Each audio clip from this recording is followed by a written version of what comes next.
now what we're going to do is we're going to talk more about profit margins.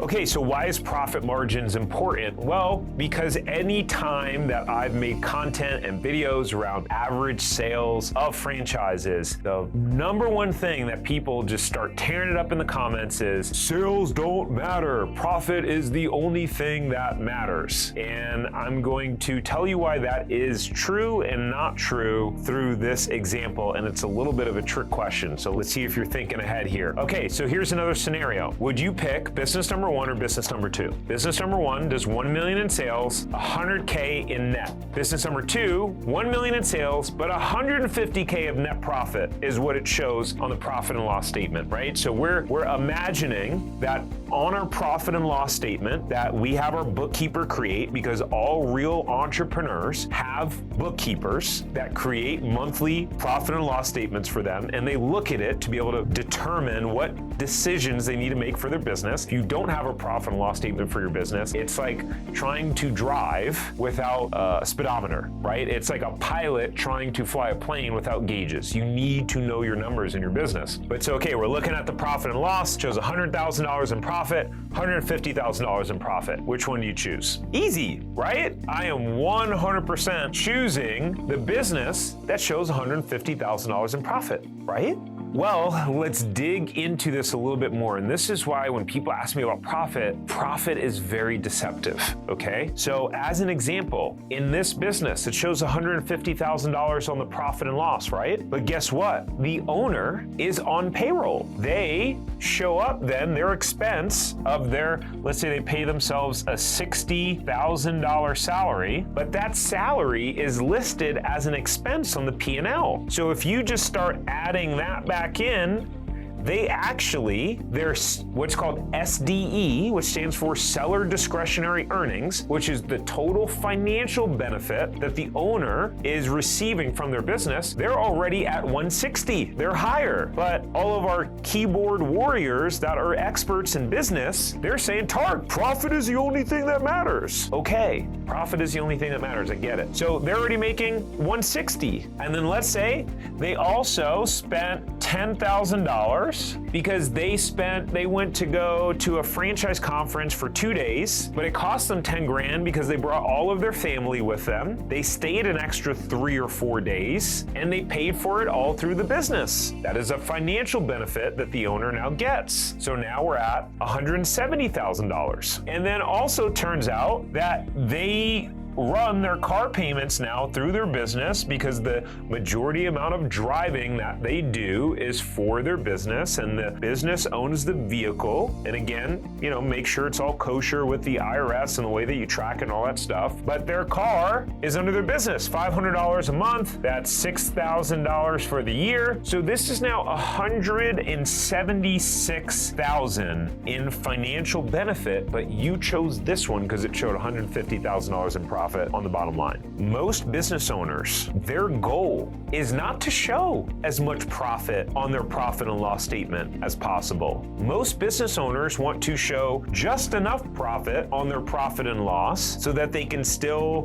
qualify for a mortgage if they apply, qualify for car loans, those sort of things. But they want to keep their profit on their P&L as low as possible so they pay less taxes. The higher the amount of profit on your P&L, the more of a check you're going to have to write to Uncle Sam in terms of profits. So when people are like, hey, what are the profits of the business? You may talk to someone, let's say you're doing due diligence on a franchise, and someone's not that savvy with numbers. And they're just like, yeah, I just so happened to look at my P&L the other day and I saw that I made $50,000 in profit for the year. And they tell you that when you're doing a due diligence call, and you're like, oh man, they're only making 50 grand in profit? I can't do this business if I'm only making 50 grand in profit. What they didn't tell you was that they're paying themselves 60 or 80 grand a year in payroll. And then what they also didn't tell you is that their wife is also on payroll for 50 grand a year, and that they pay their son to do their video editing. He overcharges them so they can pay their son more because their son doesn't have to pay taxes because he's under the age, doesn't make enough income. You see where I'm going with this, guys? Profit does not tell the full story.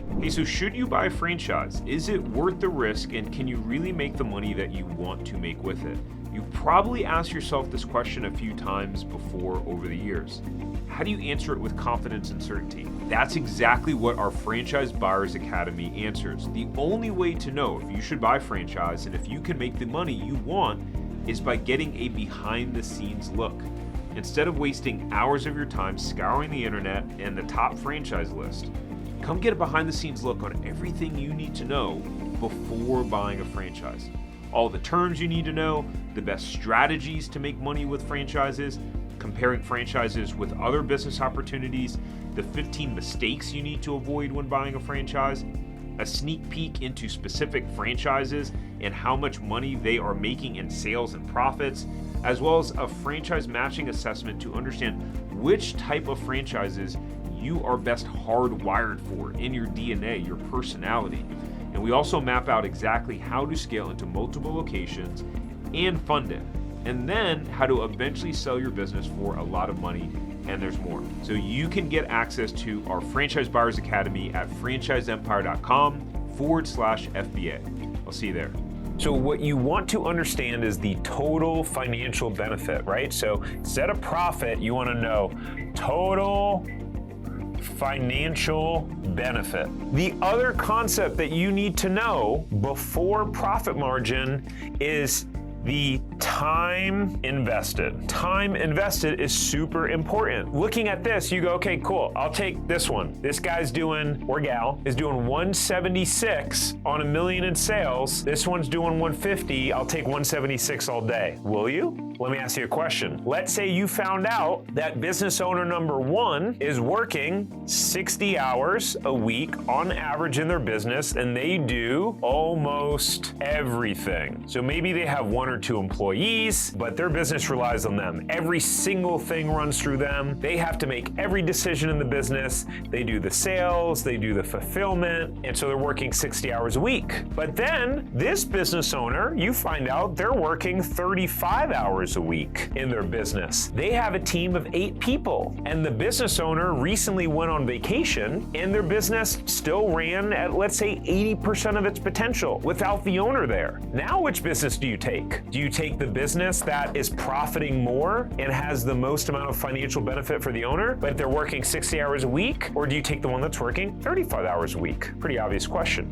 right? And so then another thing to consider is the exit. So when we talk about high returns, we're not just talking about cash flow or profit margins, we're talking about the total return on the business. The goal of almost every entrepreneur is to be able to sell and exit their business for one day. That's one of the benefits of being an entrepreneur. You own your income versus rent your income. One day you can sell your business for a sum of money, ideally. And so in this case, if the business owner is doing almost everything in their business is less valuable. Businesses typically sell for a multiple of their earnings. Let's just say that their SDE, as we talked about that phrase, is 176. That's their total financial benefit from the business. Well, if the business owner is doing almost everything, that business is probably only going to sell for 1 times or 1.5x their seller discretionary earnings. So 1.5 is 264K. So let's say this business then it will sell somewhere between 176 and 264. But this business, because he has a team in place and the business can operate without him,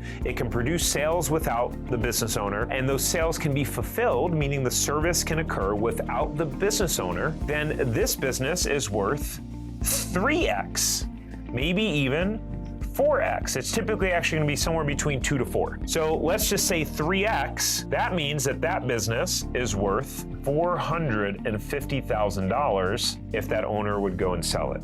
And really it's worth somewhere between, let's call it 300K and 600K. So these are the things that you need to think about before looking at these other franchises and seeing, okay, it does this in sales and it does this in profit. You need to know what is the total financial benefit, number one. You need to know, number two, what is the time invested for the results that the owner is getting. All right, now that you have have a bunch of solid franchise opportunities to look at and you are equipped with some of your knowledge around sales and profit margins, you're probably thinking, what else do I need to know before buying a franchise? And in this video, I break down the specific things that you need to know and what you should look for before buying a franchise so that you can make sure to reduce your risk and protect your investment and make a really good buying decision. So go ahead and watch that video and look forward to seeing you on the next one.